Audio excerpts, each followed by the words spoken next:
បាទសួស្តីពុកម៉ែបងប្អូនទាំងអស់គ្នាបាទដែលថាពូជស្រឡាញ់អញ្ចឹងបាទបងប្អូនស្រឡាញ់ដែលថាផ្លែ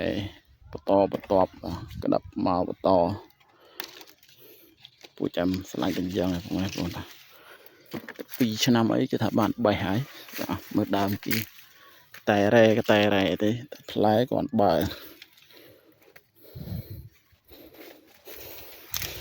វាក្របត្លុក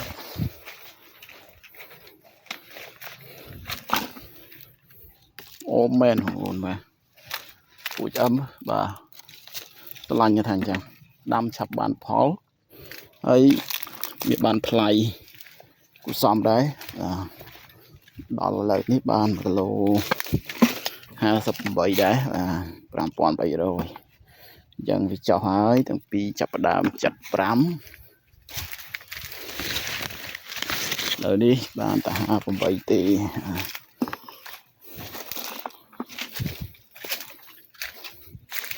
ដើមប៉ុណ្ណឹងទេបងប្អូនផ្លែស្ដាប់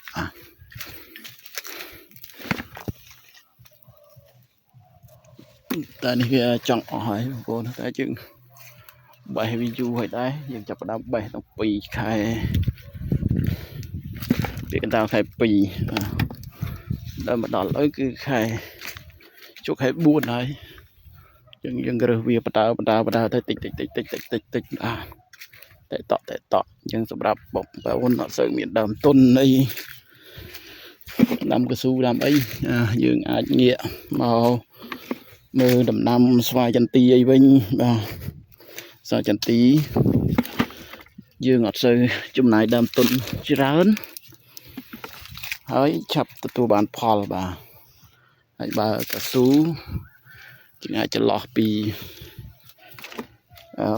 5ឆ្នាំទៅបាទ5ឆ្នាំ6ឆ្នាំអីយើងអាចជីបានហើយតែចន្ទីតែ2ឆ្នាំគឺយើងបានទទួលប្រមូលផលបណ្ដាឲ្យបងប្អូនតក់បាទអាហ្នឹងសម្រាប់ពុកម៉ែបងប្អូនដែលអត់លុយណាបាទហើយកុំជពាក់គេដើម្បីយកមកធ្វើជាការបងប្អូនបាទយើងកុំជពាក់គេដើម្បីយកមកធ្វើជាការយើងមានដើមទុនតិចតួចល្មមគឺយើងធ្វើតាមជំហានរបស់យើងមកបាទពួកមានបងប្អូនយើងខ្លះបាទគាត់លងនឹងការធ្វើចំការជពាក់គេបាទដោយសារវាលើសពីសមត្ថភាពរបស់គាត់ក្នុងការរកថវិកាដើម្បីបង់ទៅឲ្យគេវិញបាទអញ្ចឹងយើងធ្វើជំហានមួយជំហានទៅបងប្អូនបាទ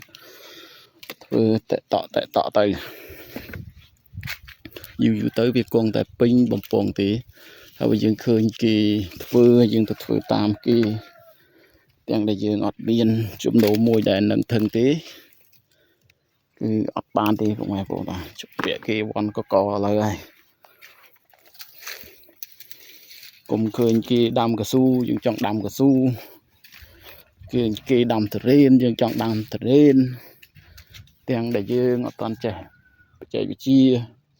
យើងគ្មានធនធានគ្រប់គ្រាន់បាទតាមគេអានឹងធ្វើឲ្យយើង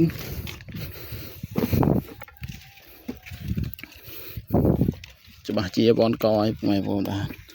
ជពាក់គេអត់ស្រួលទេបាទហើយបើស្វាយចន្ទីយើងមានដើមទុនតែ1លានអីគឺយើងអាចដាំបានហើយតក់អញ្ចឹងទៅបាទហើយយើងបាច់ទៅប្រើជីអីញ៉ៃច្រើនទេបងប្អូនបាទដាំវាតាមធម្មជាតិបាទនេះគឺធម្មជាតិសុទ្ធគឺអត់មានបាញ់ថ្នាំបាញ់អីទេបងប្អូនបាទគាត់ថាវាផ្លែមកតែម្ដងបាទគប់ផ្សំទៅតាមអាកាសធាតុតាមដីដែរបាទដីខ្ញុំនេះគឺប្រភេទដីខ្សាច់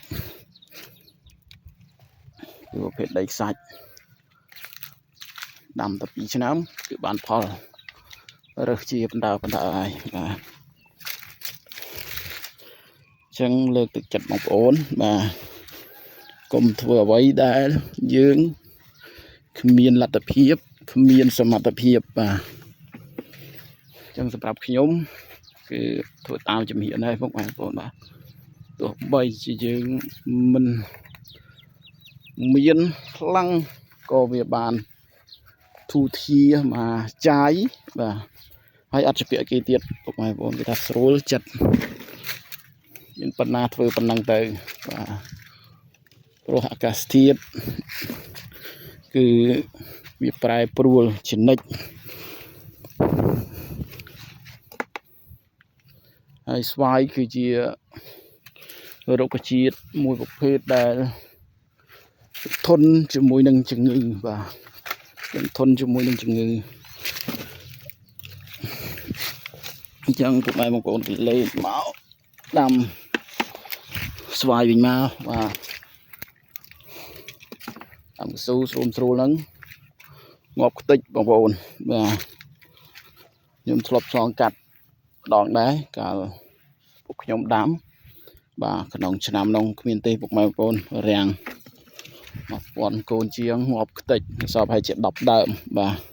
ហើយមិនមែនងាប់តែខ្ញុំទេងាប់សឹងថាគ្រប់គ្នាម្នាក់ចង់យំបាទតែស្វាយចន្ទីនៅញញឹមដដែលបាទសម្រាប់វីដេអូនេះខ្ញុំមានតែប៉ុណ្្នឹងទេពុកម៉ែបងប្អូនចាំជួបគ្នានៅវីដេអូក្រោយទៀតបាទសូមអរគុណសូមជម្រាបលា